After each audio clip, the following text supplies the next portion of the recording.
What is going on, everyone?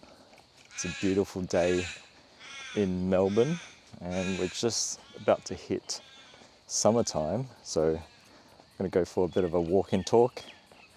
And today we're going to discuss injuries and how to work around them. So I had a client ask this question, recently injured his elbow, and he asked whether he should just give it a whole week of break because he thinks that his body needs a rest and that's why he got injured.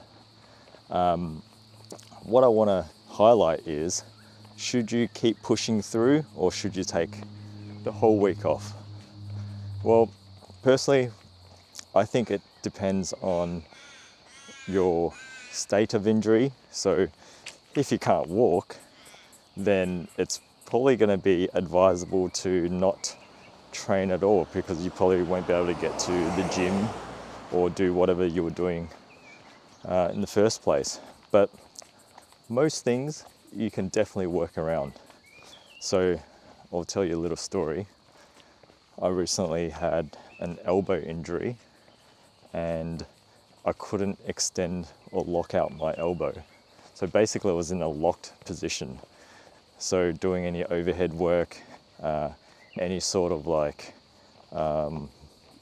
punching work, you just couldn't really do it. But I persisted and I trained legs. I trained the bits where I can still optimally move my body, and I even tried doing some of the things I, shouldn't do. So eventually the arm, the elbow got better, and as I attempted the exercises that I shouldn't be doing, like anything that is making it potentially worse, like overhead press, I still did it. And in the end, it allowed blood flow to the area, and I think it made it better because it healed. And whether or not it would have healed a little bit quicker without me doing anything is another question. But I personally think that it did it good. So moving it. When you go to a physio and they give you some exercises for your injury and they expect you to come back in like 2 weeks to give you new exercises to do, and they tell you not to do anything that you were originally doing, like stay off the knee or don't do that to the shoulder, and you end up regressing and you're left with these really mundane exercises, which I think they're important, but they shouldn't be just a standalone kind of solution, because I think you should keep going, listen to your body. And I think, me training clients for the last 10 years, their injuries took a lot longer to heal because they pretty much abstained from what they usually do and they regressed in other parts of their physicality. So in most cases, try to continue what you're doing as long as it doesn't aggravate the area any further. That's just common sense.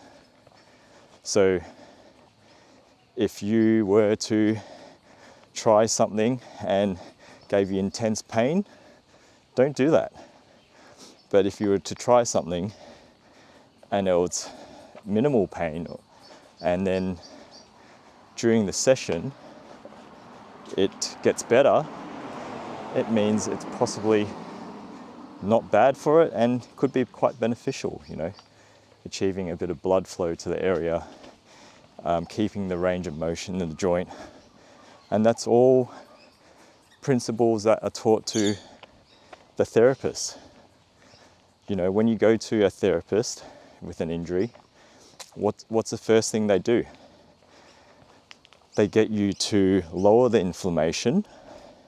They get you to make sure when it's down, increase range of motion to the area and strengthen it up. That's pretty much it. And how they do that is, first they give you some anti-inflammations, or they tell you to do, the ice, the rest and all that to get the inflammation down. And then they often give you a massage as well, because it feels good to the area. It's a bit of temporary relief. And then they give you the exercises that, is meant to help improve range of motion and strengthen supporting muscles. And they see you again in a couple of weeks' time. But most people don't even do those exercises, or they're very half-assed about doing those type of exercises. And I think that's one of the first problems as well. Like when you go to the physio, you are going there not for the massage, but for the actual exercise that they provide. So if you do go down that road, make sure you do the damn exercises. It's really not that hard. But let me get back to the topic at hand. I had a knee injury not too long ago, well, a year ago. I was training, and in Muay Thai they do what's called a sweep, where they literally sweep you off your feet. But this didn't go too well, and to just paint the picture, the knee buckled in, and I would have had some significant ligament damage, and the knee swelled up, and long story short, there was a lot of instability for the rest of the year. But I got back on the horse pretty much a day or two after the incident, and I did squats. It didn't hurt it. And in fact, it improved the range of motion from its original state, which is usually stiff after an injury. So it improved range of motion, and it was strengthening the muscles around there even more. And I think ultimately, me continuing on doing the leg exercises, keeping it moving, help it heal much better. Now a year later, it definitely has no instability. It's mainly trying to train your mind to get over the thought of it collapsing inwards again. And that's what rehab is for. Half the time it's just retraining your brain after the injury's healed, so you can have the confidence to really.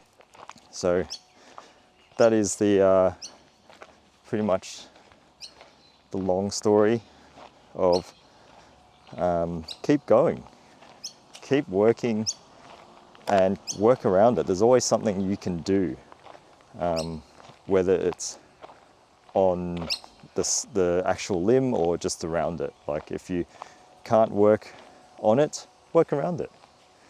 And that's basically it. So I hope that was useful.